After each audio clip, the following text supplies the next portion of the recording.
નમસ્કાર. આજના વિડીયોની શરૂઆત હું એક સરસ વાર્તાથી કરીશ. એક ગામ હતું, એમાં એક ભાઈ રહેતા હતા. એ ભાઈ જન્મથી અંધ હતા. જેમ જેમ એ મોટા થયા તો એમના મનમાં થયું, મતલબ એ પોતાનું તો ચલાવી લેતા હતા, પણ એમને થયું કે આવી રીતે તો નહીં ચાલે. તો હી વોઝ થિંકિંગ કે ભાઈ હવે મારે શું કરવું. તો એમના એક મિત્ર એમને સલાહ આપી કે તું ભગવાન મહાદેવને મનાવ, એમનું તપ કર. એ બહુ ભોળા છે, તને જરૂરથી કંઈક હેલ્પ કરશે, વરદાન આપશે. તો એણે ભગવાન શંકર દાદાની તપસ્યા શરૂ કરી અને એ તપસ્યામાં એ સફળ પણ થયા અને ભગવાન એની સામે પ્રસન્ન થયા. એણે ખૂબ તપસ્યા કરી, નો ડાઉટ બહુ જ કઠિન તપસ્યા કરી અને એના ફળ સ્વરૂપે એમના પર ભગવાન પ્રસન્ન થયા અને બોલ્યું, માંગ, એક વરદાન માંગ, તારે જે માંગવું હોય એ માંગ. હવે આ ભાઈ હોશિયાર હતા, કારણ કે એ હોશિયાર હતા એટલે તો એ જે લિમિટેડ વસ્તુમાં ના રહ્યા અને એમને થયું કે મારે કંઈક કરવું પડશે આ વસ્તુથી બહાર આવવા માટે. હવે એમની પાસે ફક્ત એક જ ચાન્સ હતો પોતાની લાઈફમાં બેસ્ટ મેળવવા માટેનું, અને વરદાન ફક્ત એક જ ભગવાને કહ્યું કે તું એક વરદાન માંગ મારી પાસે, તારી તપસ્યાથી હું પ્રસન્ન છું. તો આમણે વરદાન માંગ્યું કે હું મારા ઘરના 7મા માળે સોનાના હિંચકા પર મારી વાઈફ સાથે બેઠા બેઠા મારા પડપૌત્રને મારા બગીચામાં રમતો જુઓ. આ એક જ વરદાનમાં, અને ભગવાને એમને તથાસ્તુ કહી દીધું. તો અહીંયા આપણો વાતનો સાર એ છે કે એમણે ફક્ત એક વરદાનમાં કેટલી વસ્તુ માંગી? આંખો માંગી લીધી કે ભાઈ હું મારા પડપૌત્રને રમતો જોઉં. ઇટ મીન્સ કે આંખો, જેના માટે એમણે તપ કર્યું તો એ મેળવી લીધું, રાઈટ? હવે ખાલી આંખો માંગત તો એ પછી લાઈફમાં એમને કેટલી બધી મહેનત કરવી પડે બધી વસ્તુ મેળવવા માટે. પણ અહીંયા એમણે કેવું મસ્ત માઇન્ડ યુઝ કર્યું કે એમણે આંખોની સાથે સાથે વેલ્થ પણ માંગી કે ભાઈ હું મારા પોતાના ઘરમાં 7મા માળે, ઇટ મીન્સ કે એટલું મોટું ઘર, સોનાના હિંચકા પર, મતલબ એટલી બધી સંપત્તિ, વાઈફની જોડે બેઠા બેઠા, ઇટ મીન્સ ફેમિલી, અને આયુષ્ય પણ માંગી લીધું કે હું મારા પડપૌત્રને જોઉં. ઇટ મીન્સ કે કેટલું લાંબુ જીવન માંગ્યું.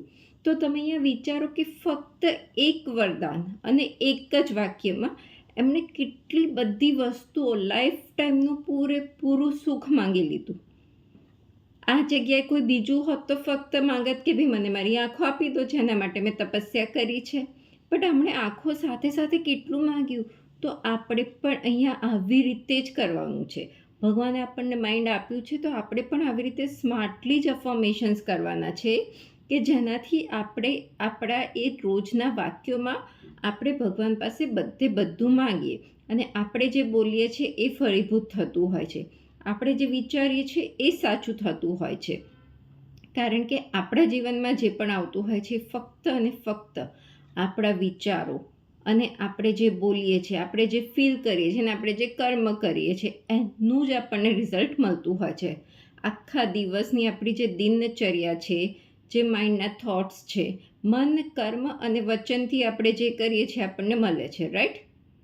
તો હવે આજે હું તમને એવા 3 અફર્મેશન્સ આપવા જઈ રહી છું કે જે બોલવાથી તમને બધી જ વસ્તુ મળી જશે. Health, wealth, happiness, each and everything. ફક્ત 3 અફર્મેશન્સ. ફર્સ્ટ અફર્મેશન તમારે બોલવાનું છે, મારું ઘર સ્વર્ગ છે. મારું ઘર સ્વર્ગ છે. ઓકે, હવે મારું ઘર સ્વર્ગ છે ઇટ મીન્સ સ્વર્ગ કેવું સરસ હોય છે, રાચ રચીલેવાળું, જે પણ આપણે સાંભળ્યું છે અને પિક્ચર્સમાં જોયું છે એ પ્રમાણે બહુ જ વૈભવશાળી હોય છે. તો એવું આપણું ઘર સરસ વૈભવશાળી હોય. અને વૈભવશાળી ક્યારે થશે? જ્યારે આપણી પાસે પૈસા હશે, એ રીતેની સંપત્તિ હશે તો ઘર બી થશે અને વૈભવશાળી થશે. તો ઇટ મીન્સ કે મારું ઘર સ્વર્ગ છે. બીજું અફર્મેશન, હું જે પણ જમું છું, હું જે પણ ખાઉં છું તે અમૃત છે. ઇટ મીન્સ કે અમૃત કેવું પ્યોર હોય છે, કેવું તમને અમર કરે છે. આપણે અમર તો પોસિબલ નથી, બટ આપણે જેટલું બી જીવન જીવીએ આપણે હેલ્ધી જીવીએ. ઇટ મીન્સ કે અગર આપણે હેલ્ધી ફૂડ ખાઈશું તો આપણે હેલ્ધી રહેવાના છે. હેલ્ધી વિચારીશું તો પણ આપણે હેલ્ધી રહેવાના છે.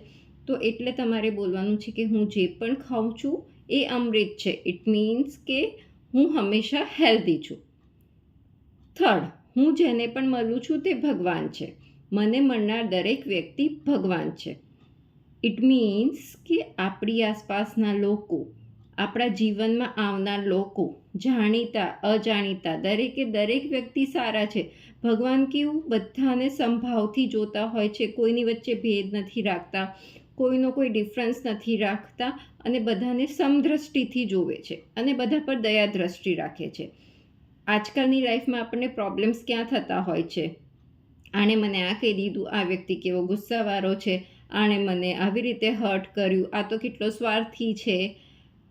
તો આ બધા જે જાતના અને ભાતના લોકો આપણને મળતા હોય છે અને એ લોકોના જે એક્શન્સ પર આપણે જે રિએક્શન કરતા હોઈએ છીએ એની લીધે આપણે આપણી લાઈફમાં સફર થતા હોઈએ છીએ. તો આપણે દરેકને સારા ભાવથી જોવાના છે અને એ ભાવ ક્યારે આવશે? જ્યારે આપણે દરેક વ્યક્તિમાં ભગવાનને જોઈશું અને એવું માનીશું કે એ વ્યક્તિ બી સારા છે અને મને મારા માટે પણ સારું જ વિચારે છે. પછી પ્રોફેશનલી હોય કે પર્સનલી હોય, તમારું ફેમિલી રિલેટેડ હોય કે તમારા જોબ રિલેટેડ હોય કે business related, in vote ever profession you are, દરેકમાં આ ભાવ રાખો કે મને મળનાર દરેક વ્યક્તિ સારું છે, એમાં ભગવાન છે. કારણ કે આપણે બધા ભગવાન, આપણી અંદર જ ભગવાન છે. તો આપણે આ જ માઇન્ડસેટ રાખવાની છે આપણે જ્યારે કોઈને પણ મળીએ છીએ, વાત કરીએ છીએ ત્યારે. તો હવે આ 3 અફર્મેશન્સ જે તમને તમારી ઓવરઓલ લાઈફમાં ખૂબ ખૂબ ખૂબ હેલ્પ કરશે, તમારી લાઈફ બહુ જ સારી અને ઇઝી બનાવશે.